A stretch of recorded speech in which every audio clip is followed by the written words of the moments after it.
سورۃ الکہف کے حوالے سے صحیح بخاری اور صحیح مسلم دونوں میں حدیث موجود ہے. ایک صحابی تھے اسید بن حضیر، عربی میں پڑھیں گے تو حضیر رضی اللہ تعالیٰ عنہ علیہ السلام. وہ ایک رات سورۃ الکہف کی تلاوت کر رہے تھے اور اسی دوران انہوں نے آبزرو کیا کہ ان کا گھوڑا بدکنا شروع ہو گیا. جب انہوں نے نگاہ اٹھا کر دیکھا تو ایک بہت بڑا سایبان، بہت بڑا بادل وہ بالکل ان کے قریب آ چکا تھا، جس کی وجہ سے وہ گھوڑا بدک رہا تھا اور قریب تھا کہ وہ ان کے بچے کو نقصان پہنچاتا جو پاس موجود تھا. پھر انہوں نے تلاوت روک دی. صبح کے وقت رسول اللہ سے ذکر کیا صلی اللہ علیہ وآلہ وسلم، تو آپ صلی اللہ علیہ وآلہ وسلم نے فرمایا کہ یہ اللہ تعالیٰ کی طرف سے سکینت تھی جو نازل ہو رہی تھی. ایک روایت میں یہ آیا بخاری مسلم کی، اور دوسری روایت میں آیا کہ وہ فرشتے تھے جو کہ تمہاری تلاوت سننے کے لیے آئے تھے، سورۃ الکہف کی تلاوت. اچھا، اس سے یہ بھی پتا چلا کہ صحابہ اکرام علیہم رضوان کو یہ نہیں پتا چلا کہ یہ فرشتے ہیں جو تلاوت سننے آئے ہیں. تو حضور باب تشائی کوئی نہیں جو یہ دعوے کرتے ہیں ہمیں حضرت خضر مل گئے، ہمیں حضرت جبرائیل مل گئے، اور پتہ نہیں کیا کیا باتیں کرتے ہیں، سب کچھ جھوٹ کے اوپر مبنی ہے. اور دوسرا، سورۃ الکہف کی فضیلت کا پتہ چلا کہ اس کی تلاوت سننے کے لیے فرشتے اترے، اور اس صحابی کی بھی فضیلت ہے کہ ان کی آواز میں اتنی اٹریکشن تھی کہ فرشتے ان کی تلاوت سننے کے لیے زمین کے بالکل قریب آ گئے. ایک اور حدیث ہے المستدرک للحاکم میں صحیح سند کے ساتھ کہ جو شخص جمعے کے دن سورۃ الکہف کی تلاوت کرتا ہے تو اگلے جمعے تک کے لیے اللہ تعالیٰ کی طرف سے اس کے لیے ایک نور مقرر کر دیا جاتا ہے. یعنی اسپیشلی وہ اللہ تعالیٰ کی پروٹیکشن میں، اس کی رحمت کی پروٹیکشن میں آ جاتا ہے جو سورۃ الکہف جمعے کے دن تلاوت کرتا ہے. اسی لیے جمعے کے دن کے جو اذکار ہیں، یعنی کہ درود شریف پڑھنا، یہ بھی ایک نفلی ذکر ہے. اسی طریقے سے فجر کی پہلی رکعت میں سورہ الف لام میم السجدہ پڑھنا اور دوسری میں سورہ الدہر پڑھنا بخاری مسلم میں آیا. درود شریف کا ذکر سنن نبی داؤد میں آیا. اسی طریقے سے بخاری مسلم میں آیا کہ جمعے کے جو دو فرض ہیں ان کی پہلی رکعت میں سورۃ الاعلیٰ، دوسرے میں سورۃ الغاشیہ. یہ سارے سنت اعمال ہیں. ویسے تو کوئی بھی سورت پڑھے نماز تو ہو جائے گی، لیکن یہ سنت اعمال ہیں، انہی میں یہ والا وظیفہ بھی شامل ہے. پھر اسپیسیفکلی ایک حدیث صحیح مسلم میں سورۃ الکہف کی پہلی 10 آیات سے متعلق ہے کہ جو پہلی 10 آیات حفظ کر لے گا، زبانی یاد کر لے گا، تو وہ دجال کے فتنے سے محفوظ ہو جائے گا. جامعہ ترمذی میں ایک حدیث ہے، اس میں پہلی 3 آیات کا ذکر ہے اور اس میں ذکر ہے جو روزانہ اس کی تلاوت کرے گا، لیکن وہ روایت شاذ ہے. یہ حدیث جو ہے اس کی صحت بالکل ٹھیک ہے، اور اس میں پہلی 10 آیات کا ذکر ہے حفظ کرنے کا. تو ظاہر حفظ اسی کو ہوں گی جو پڑھے گا بھی، تو کم از کم روزانہ ایک دفعہ یہ 10 آیات پڑھ لینی چاہیے. مسلم شریف کی ایک اور حدیث میں آخری 10 آیات کا بھی ذکر موجود ہے، لیکن یہ پہلی 10 آیات والی بات جو ہے یہ زیادہ مضبوط ہے، کیونکہ صحیح مسلم میں ایک اور حدیث ہے جو دجال سے متعلق ایک تفصیلی حدیث ہے. اس میں اللہ کے محبوب صلی اللہ علیہ وآلہ وسلم نے فرمایا کہ جو کوئی بھی دجال کو پائے اپنے زمانے میں اور خدا نخواستہ اس کا آمنا سامنا ہو جائے تو وہ سورہ الکہف کی پہلی 10 آیات کی تلاوت شروع کر دے تو اللہ تعالیٰ اسے اس فتنے سے بچا لے گا. قرات کے الفاظ ہیں، اس کی قرات کرنی ہے. لہذا بعض لوگوں کی جانب سے سورۃ الکہف کو اس حوالے سے پیش کرنا کہ جی اس کے مضامین کی گہرائی جب تک آپ کو پتہ نہیں چلے گی آپ دجال کے فتنے سے محفوظ نہیں ہوں گے، اور وہ گہرائی بھی پھر جب بیان کرنی شروع کرتے ہیں اتنے گہرے چلے جاتے ہیں کہ اتنا گہرا مواد نہ قرآن میں موجود ہوتا ہے، نہ سنت میں موجود ہوتا ہے، نہ اس کو سپورٹیو کوئی چیز موجود ہوتی ہے. ایسے عجیب و غریب رزلٹ اس میں سے نکالنا شروع کر دیتے ہیں. بس وہ مسلم شریف کی حدیث انہوں نے لے لی کہ جی پہلی 10 آیات فتنے سے بچنے کے لیے ہیں. اس کے بعد انہوں نے پھر وہ چابی ایسی استعمال کی کہ جو دل کیا انہوں نے تالا کھولنا شروع کر دیا، اگرچہ وہ قرآن و سنت میں موجود ہے یا نہیں ہے. بھئی سمپل سی بات ہے کہ مسلم شریف ہی کی دوسری حدیث میں آیا کہ جو دجال کو اپنے سامنے پائے تو ان 10 آیات کی تلاوت کرے، اللہ تعالیٰ فتنے سے بچا لے گا۔ یہ وظیفے کے طور پر ہے، جس طرح آخری 3 سورتوں کی تلاوت آپ کو جنات سے بچا لیتی ہے، آیت الکرسی کی تلاوت آپ کو جنات کے فتنے سے محفوظ کرتی ہے، سورۃ البقرہ کی آخری 2 آیات کی تلاوت آپ کو جنات کے فتنوں سے محفوظ کرتی ہیں۔ یہ ساری حدیثیں بخاری، مسلم، ابو داؤد، ترمذی میں موجود ہیں، صبح شام کے اذکار میں بھی میں نے ڈالی ہوئی ہیں۔ اسی طریقے سے یہ بھی ایک وظیفہ ہے تلاوت کرنے کے پوائنٹ آف ویو سے۔ اس کا مطلب کسی کو پتا ہے یا نہیں پتا، اور اس کے ساتھ جڑی ہوئی باقی چیزیں اس کو پتا ہے یا نہیں پتا، جو بھی اس کی تلاوت کرے گا اللہ تعالیٰ اسے دجال کے فتنے سے بچا لے گا انشاءاللہ تعالی۔ باقی دجال کے حوالے سے میں نے تفصیلاً مختلف مواقع کے اوپر گفتگو کی ہوئی ہے۔ جب سے یہ کنفلکٹ حماس کا اور اسرائیل کا شروع ہوا، دجال کا فتنہ لکھیں، امام محمد مہدی علیہ السلام لکھیں، حیات مسیح اور نزول مسیح لکھیں، تو میری کئی ایک ویڈیوز کھل جائیں گی، ان میں نے فتنہ دجال کو تفصیل سے ذکر کیا ہے۔ اس سے متعلقہ جتنی احادیث ہیں بخاری مسلم میں، اور عیسیٰ ابن مریم کے ذریعے اس فتنے کا خاتمہ قرب قیامت میں، وہ ساری کی ساری احادیث کور کی ہیں۔ بلکہ سورہ بنی اسرائیل کے سٹارٹ میں نے جب بنی اسرائیل کو ڈسکس کیا تھا اور ان کے 2 عروج اور 2 زوال کا ذکر کیا تھا، اور اسی کانٹیکسٹ میں جو آخری خلافت علی منہاج النبوہ آنی ہے امام محمد مہدی علیہ السلام کے ذریعے، اسے ڈسکس کرتے ہوئے میں نے کافی ساری چیزیں اس میں بیان کر دی تھی۔ آج اس کی تفصیل میں جانے کی ضرورت نہیں ہے۔ ان شارٹ یہ ہے کہ دجال ایک پرسنالٹی کا نام ہے جو کانا ہوگا۔ صحیح مسلم میں آیا کہ تمہارا رب کانا نہیں ہے لیکن دجال کانا ہوگا، اور تم اپنے رب سے ملاقات نہیں کر سکتے جب تک کہ تم مر نہ جاؤ، یعنی مرنے سے پہلے کوئی اپنے رب کو نہیں دیکھ سکتا، اس کے لیے مرنا شرط ہے۔ لہذا جو بھی انسانی شکل میں آئے اور وہ دعویٰ کرے رب ہونے کا تو وہ دجال ہے، اور اس کی نشانی یہ ہے کہ وہ کانا ہے، یہ عیب ہے اس، یعنی وہ آنکھیں تو اس کی 2 ہیں لیکن ایک آنکھ جو ہے وہ ایک ابھرا ہوا ڈھیلا ہوگا، اس میں سے وہ دیکھ نہیں سکے گا، بدصورت ہوگا۔ بخاری مسلم میں آیا کہ دجال کی نشانی یہ ہے کہ اس کے ماتھے پر کافر لکھا ہوگا، لیکن ایبریویشن کے اندر کاف فا را، کافر ڈائریکٹ نہیں لکھا ہوگا، حروف کی فارم میں لکھا ہوگا۔ یہ بھی ایک امتحان ہے تاکہ جو بزرگ بابوں کے ماننے والے ہیں وہ کاف سے کشف پڑھ لیں، فا سے فیض پڑھ لیں، اور را سے روحانیت پڑھ لیں، اور جو قرآن و سنت کے ماننے والے ہیں وہ احادیث کی بنیاد پہ سمجھ لیں کہ یہ جو اتنے بڑے بڑے کرتب کر رہا ہے تو یہ کوئی غوث وقت نہیں ہے، یہ دجال ہے، وہ لوگوں کو پریشان کر دے گا، بڑے بڑے لوگوں کا ایمان متزلزل کر دے گا۔ اس کے حکم سے صحیح مسلم میں آتا ہے کہ آسمان سے بارش نازل ہوگی، زمین سبزہ اگائے گی۔ بھائی غریب آدمی کو کیا چاہیے، اس کی زمین سبزہ اگا دے، وہ خدا مان لیں گے۔ یعنی جو بابوں کی سٹوریوں سے متاثر لوگ ہیں، کرامت کو ہم بھی مانتے ہیں، معجزے کو ہم بھی مانتے ہیں، لیکن جو ثابت ہو، زبانی کلامی نہیں، وہ متاثر ہو جائیں گے۔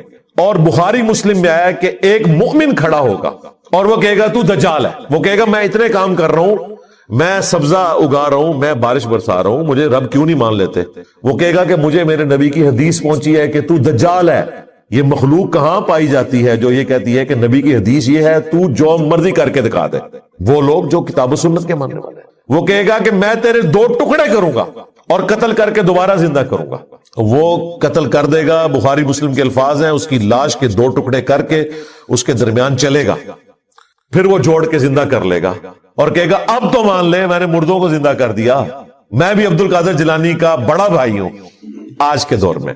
وہ بھی کہانی، یہ سچی بات ہے لیکن یہ آزمائش ہوگی۔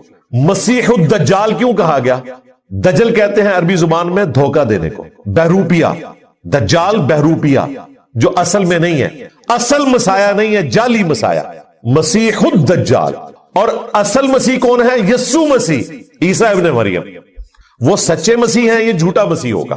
سچے مسیح نے بھی مردے زندہ کیے، قرآن میں آیا، جھوٹا مسیح بھی مردہ زندہ کرے گا، بخاری مسلم میں آیا۔ لیکن اس کی خبر دے دی گئی کہ یہ نشانیاں، اس کے بعد کوئی اندھا بھی ہو وہ بھی پہچان لے گا کہ یہ وہی دجال ہے، لیکن کئی لوگ اس کے ساتھ اٹیچ ہو جائیں گے۔ اب وہ مومن جب دوبارہ سے زندہ ہوگا اور دجال اسے کہے گا کہ اب تو مان لے، وہ کہے گا کہ تیرے اس عمل نے میرے ایمان میں اضافہ ہی کیا ہے، کیونکہ نبی علیہ السلام نے فرمایا تھا کہ وہ ایک مومن کو قتل کر کے دوبارہ زندہ کرے گا اور دوبارہ اس کے قتل پر قادر نہیں ہوگا. اب تو مجھے دوبارہ نہیں قتل کر سکتا. اور واقعی وہ اس کے قتل پہ قادر نہیں ہوگا. پھر وہ اسے اٹھا کر اپنی دوزخ میں پھینک دے گا. اور نبی علیہ السلام نے کہا کہ وہ اصل میں جنت ہوگی, وہ بندہ سیدھا جنت میں لینڈ کرے گا, اور جو اس کے ساتھ جنت ہوگی وہ اصل میں جہنم ہوگی. پھر نبی علیہ السلام نے کہا کہ یہ اس زمانے کا سب سے بہترین شہید ہوگا, سید الشہداء. کلمہ حق بلند کیا ہے نا.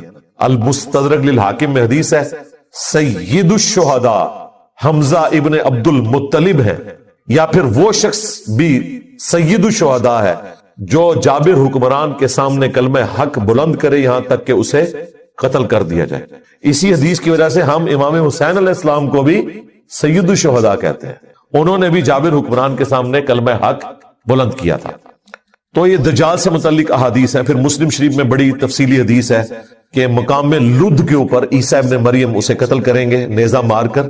وہ عیسیٰ ابن مریم کی وجہ سے بھاگے گا, کیونکہ عیسیٰ ابن مریم کی سانس کی وجہ سے اس کا جسم نمک کی طرح پگھلے گا.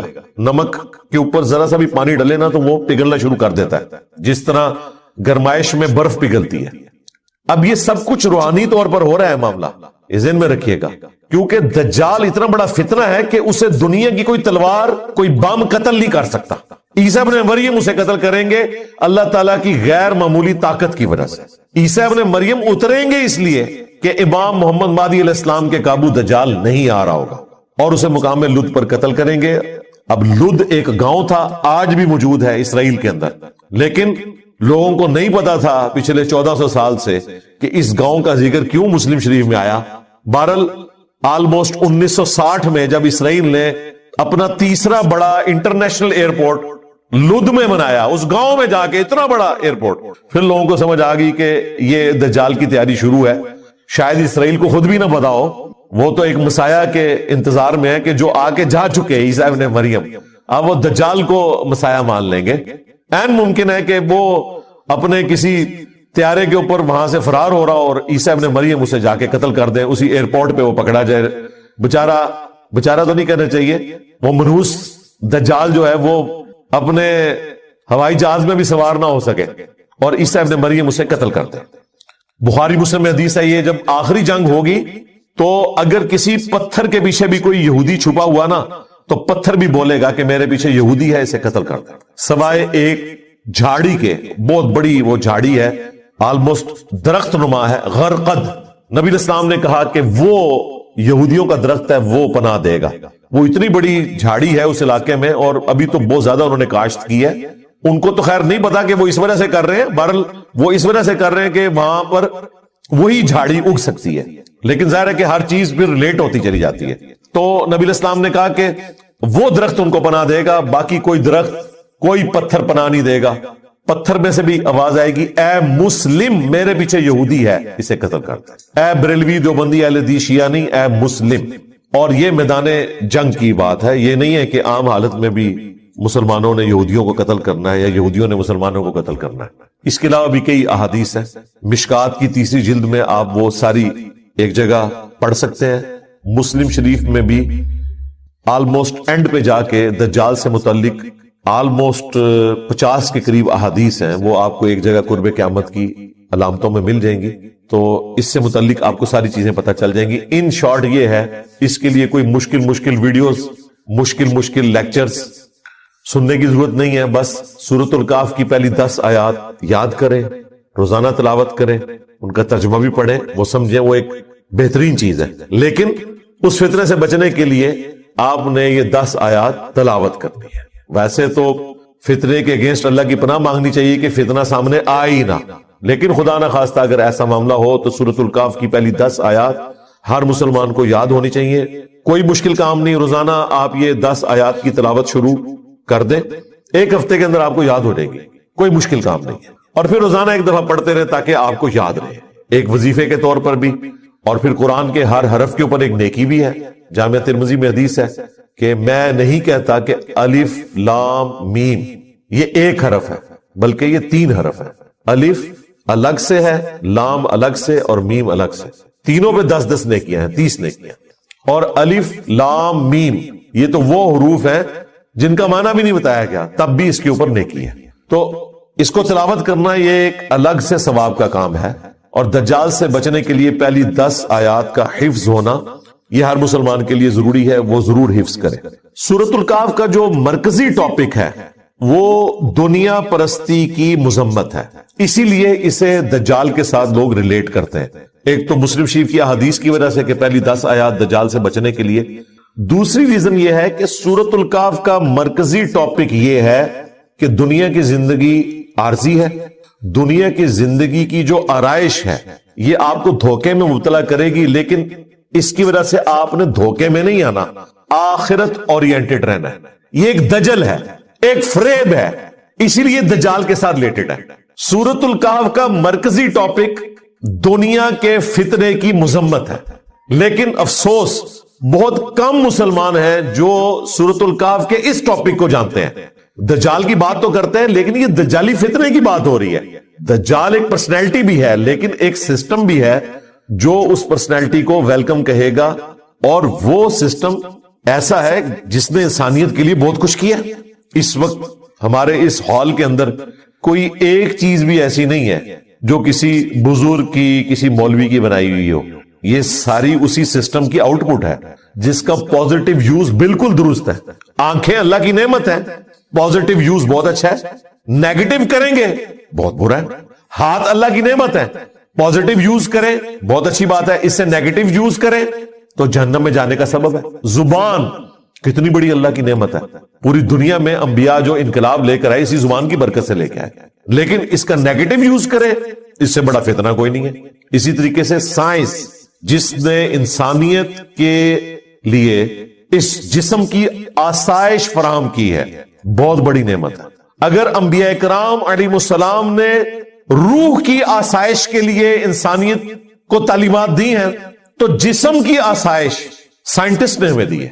اس ہال میں آپ کو یہ ایک چیز بتائیں، ویڈیو کیمرہ ہو، یہ کالر مائک ہو، ہمارے کپڑے ہو، ہماری گھڑی ہو، یہ لائٹنگ ہو، یہ قالین ہو، ایئر کنڈیشن ہو، کوئی ایک چیز بتائیں، ایون یہ جو قرآن پرنٹ ہوئے ہوئے بخاری مسلم، سب سائنس کی برکات ہے۔ تو سائنس اللہ تعالیٰ کی طرف سے بہت بڑی نعمت ہے، اس کا پازیٹیو یوز۔ اب سائنس نے تو اپنے کرشمے لوگوں کو دکھا دیے، اور انبیاء نے جو اپنے ماننے والوں سے وعدے کیے ہیں وہ آخرت میں پورے ہونے ہیں۔ ان الذین یخشون ربہم بالغیب لہم مغفرۃ واجر کبیر، بے شک جو بغیر دیکھے اپنے رب سے ڈرتے ہیں ان کے لیے مغفرت اور بڑا اجر ہے۔ سائنس نے سب کچھ یہیں کر کے دکھا دیا آپ کو۔ سائنس اگر آپ کو یہ کہتی ہے نا یہاں بیٹھے ہوئے 10,000 کلومیٹر دور جو بندہ بیٹھا ہے میں آپ کے سامنے اسے لے آؤں گا تو سائنس کر کے دکھا دیتی ہے ویڈیو کانفرنسنگ کے ذریعے۔ وہ سفر جو سب کانٹیننٹ انڈیا پاکستان سے 4 مہینے میں طے ہوتا تھا، حج کا سفر پیدل سفر کرتے ہوئے، سائنس نے اس کو 4 گھنٹے پر لا کر دکھا دیا، اور اتنا آرام دہ کہ آپ کو تھکاوٹ بھی نہیں ہوگی، اور نہ سفر میں لٹنے کا اندیشہ۔ یہ آسائش ہمارے سامنے۔ پھر وہاں بھی آپ مکہ مدینے میں چلے جائیں تو ہر آسائش آپ کو سائنس نے دی ہوئی ہے۔